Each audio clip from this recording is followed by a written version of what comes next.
Lévitique, chapitre 9. Le 8e jour, Moïse appela Aaron et ses fils, ainsi que les anciens d'Israël.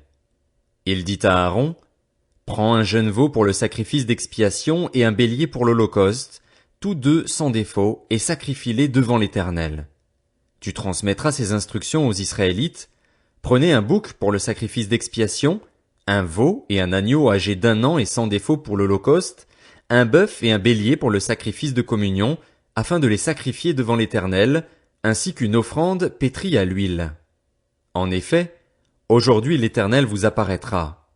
Ils amenèrent devant la tente de la rencontre ce que Moïse avait ordonné, et toute l'assemblée s'approcha et se tint devant l'Éternel. Moïse dit, vous ferez ce que l'Éternel a ordonné, et la gloire de l'Éternel vous apparaîtra. Il dit à Aaron, approche-toi de l'autel. Offre ton sacrifice d'expiation et ton holocauste et fais l'expiation pour toi et pour le peuple. Offre aussi le sacrifice du peuple et fais l'expiation pour lui, comme l'Éternel l'a ordonné. Aaron s'approcha de l'autel et égorgea le veau pour son sacrifice d'expiation. Ses fils lui présentèrent le sang. Il trempa son doigt dans le sang, en mit sur les cornes de l'autel et versa le sang au pied de l'autel. Il brûla sur l'autel la graisse, les rognons et le grand lobe du foie de la victime expiatoire, comme l'Éternel l'avait ordonné à Moïse. Mais il brûla dans un feu à l'extérieur du camp la viande et la peau. Aaron égorgea l'holocauste. Ses fils lui présentèrent le sang et il le versa sur le pourtour de l'autel. Ils lui présentèrent l'holocauste coupé par morceaux avec la tête et il les brûla sur l'autel. Il lava les entrailles et les pattes et les brûla sur l'autel, par-dessus l'holocauste. Ensuite, Aaron offrit le sacrifice du peuple. Il prit le bouc pour le sacrifice expiatoire du peuple, l'égorgea et l'offrit en expiation, comme la première victime. Il offrit l'holocauste en le sacrifiant conformément à la règle. Il présenta l'offrande, en prit une poignée et la brûla sur l'autel, en plus de l'holocauste du matin. Il égorgea le bœuf et le bélier en sacrifice de communion pour le peuple. Ses fils lui présentèrent le sang et il le versa sur le pourtour de l'autel. Ils lui présentèrent la graisse du bœuf et du bélier, la queue, la graisse qui couvre les entrailles, les rognons et le grand lobe du foie. Ils mirent les graisses sur les poitrines et il brûla les graisses sur l'autel. Aaron fit devant l'Éternel le geste de présentation avec les poitrines et la cuisse droite, comme Moïse l'avait ordonné. Aaron leva ses mains vers le peuple et le bénit. Puis il descendit, après avoir offert le sacrifice d'expiation, l'holocauste et le sacrifice de communion. Moïse et Aaron entrèrent dans la tente de la rencontre. Lorsqu'ils en sortirent, ils bénirent le peuple et la gloire de l'Éternel apparut à tout le peuple. Un feu sortit de devant l'Éternel et brûla l'holocauste et les graisses sur l'autel. Tout le peuple le vit, et ils poussèrent des cris de joie et se jetèrent le visage contre terre. Lévitique, chapitre 10.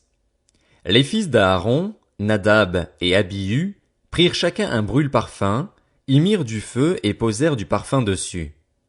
Ils apportèrent devant l'Éternel du feu étranger, ce qu'il ne leur avait pas ordonné. Alors un feu sortit de devant l'Éternel et les brûla. Ils moururent devant l'Éternel. Moïse dit à Aaron, c'est ce que l'Éternel a déclaré lorsqu'il a dit, ma sainteté devra être respectée par ceux qui s'approchent de moi et ma gloire révélée devant tout le peuple. Aaron garda le silence. Moïse appela Mishaël et Eltsaphan, les fils d'Uziel, oncle d'Aaron, et leur dit, approchez-vous, emportez vos frères loin du sanctuaire, à l'extérieur du camp. Ils s'approchèrent et les emportèrent dans leurs tuniques à l'extérieur du camp, comme Moïse l'avait dit. Moïse dit à Aaron et à ses fils Éléazar et Ithamar, vous ne déferez pas votre chevelure et vous ne déchirerez pas vos vêtements, ainsi vous ne mourrez pas et n'attirerez pas la colère contre toute l'assemblée.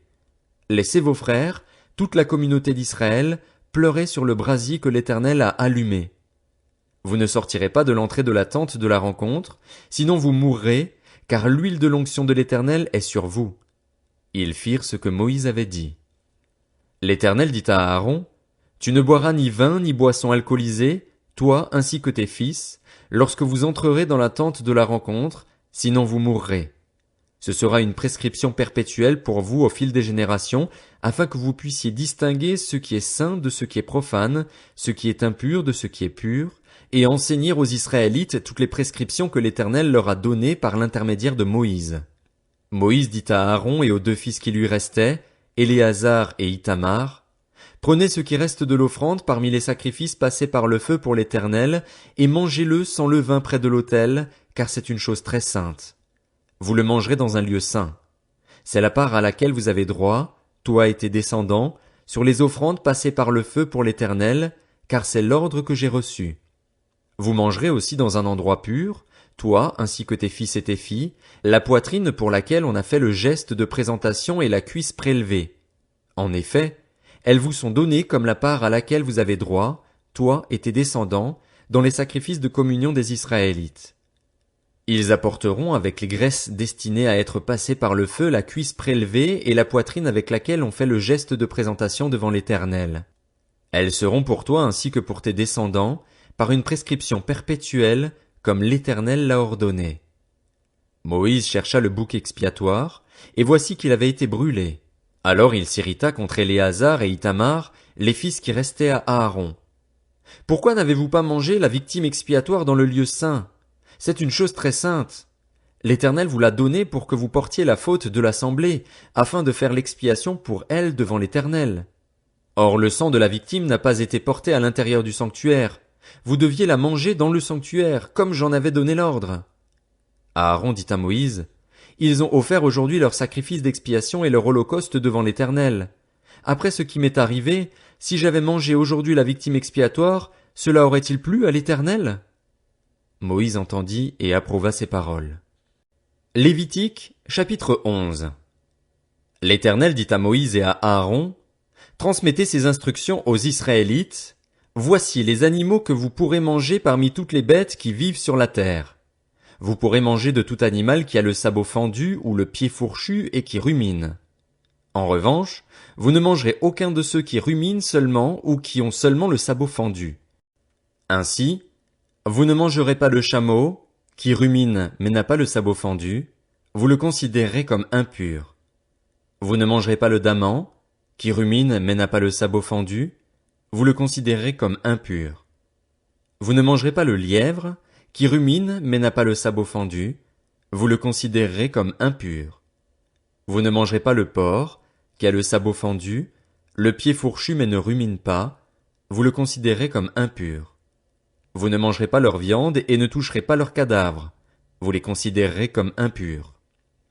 Voici les animaux que vous pourrez manger parmi tous ceux qui vivent dans l'eau. Vous pourrez manger de tous ceux qui ont des nageoires et des écailles et qui vivent dans l'eau, soit dans les mers, soit dans les rivières. En revanche, parmi tous ceux qui grouillent et ceux qui vivent dans l'eau, soit dans les mers, soit dans les rivières, vous considérerez comme abominables tous ceux qui sont dépourvus de nageoires et d'écailles.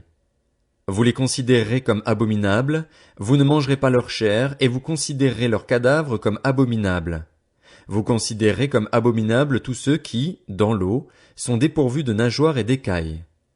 Voici, parmi les oiseaux, ceux que vous considérerez comme abominables et dont on ne mangera pas. L'aigle, l'orfraie, l'aigle de mer, le milan, les diverses espèces de vautours, toutes les espèces de corbeaux, l'autruche, le hibou, la mouette, les diverses espèces d'éperviers, le chat-huant, le plongeon, la chouette, le cygne, le pélican, le cormoran, la cigogne, les diverses espèces de hérons, la huppe et la chauve-souris. Vous considérerez comme abominable tout reptile qui vole et qui marche sur quatre pattes. En revanche, parmi tous les reptiles qui volent et qui marchent sur quatre pattes, vous pourrez manger ceux qui ont sur leurs pattes des articulations qui leur permettent de sauter sur la terre. Voici ceux que vous pourrez manger, les diverses espèces de sauterelles, de criquets, de grillons et de locustes. Vous considérerez comme abominables tous les autres reptiles qui volent et qui ont quatre pattes. Ils vous rendront impurs. Si quelqu'un touche leur cadavre, il sera impur jusqu'au soir, et si quelqu'un porte leur cadavre, il lavera ses vêtements et sera impur jusqu'au soir. Vous considérerez comme impur tout animal qui a le sabot fendu mais n'a pas le pied fourchu et ne rumine pas. Si quelqu'un le touche, il sera impur. Vous considérerez comme impurs tous les quadrupèdes qui marchent sur la plante des pieds. Si quelqu'un touche leur cadavre, il sera impur jusqu'au soir, Et si quelqu'un porte leur cadavre, il lavera ses vêtements et sera impur jusqu'au soir. Vous les considérerez comme impurs. Voici, parmi les animaux qui rampent sur la terre, ceux que vous considérerez comme impurs, la taupe, la souris, les diverses espèces de lézards, le gecko, la salamandre, la tortue, la limace et le caméléon. Vous les considérerez comme impurs parmi tous les reptiles. Si quelqu'un les touche morts, il sera impur jusqu'au soir. Tout objet sur lequel tombera un de leurs cadavres sera impur, qu'il s'agisse d'un ustensile en bois, d'un vêtement, d'une peau, d'un sac ou de n'importe quel objet utilitaire.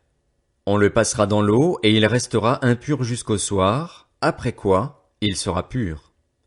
Si un de leurs cadavres tombe dans un récipient en terre, tout son contenu sera impur et vous briserez le récipient. Tout aliment comestible sur lequel il sera tombé de cette eau sera impur, et toute boisson potable, quel que soit le récipient qui la contient, sera impure. Tout objet sur lequel tombera un de leurs cadavres sera impur. S'il s'agit d'un four ou d'un foyer, on les détruira. Ils seront impurs et vous les considérerez comme impurs. Seules les sources et les citernes qui forment une réserve d'eau resteront pures.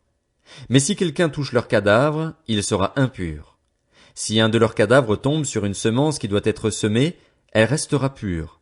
Mais si l'on a mis de l'eau sur la semence et qu'un de leurs cadavres y tombe, vous la considérerez comme impure. Si un des animaux que vous pourrez manger meurt, celui qui touchera son cadavre sera impur jusqu'au soir. Celui qui mangera de ce cadavre lavera ses vêtements et sera impur jusqu'au soir, et celui qui portera le cadavre lavera ses vêtements et sera impur jusqu'au soir. Vous considérerez comme abominable tout reptile qui rampe sur la terre. On n'en mangera pas. Parmi tous les reptiles qui rampent sur la terre, vous ne mangerez aucun de ceux qui se traînent sur le ventre, ni de ceux qui marchent sur 4 pattes ou sur un grand nombre de pattes, car vous les considérerez comme abominables. Ne vous rendez pas vous-même abominables par tous ces reptiles qui rampent, ne vous rendez pas impurs par eux, ne vous souillez pas par eux. En effet, je suis l'Éternel, votre Dieu.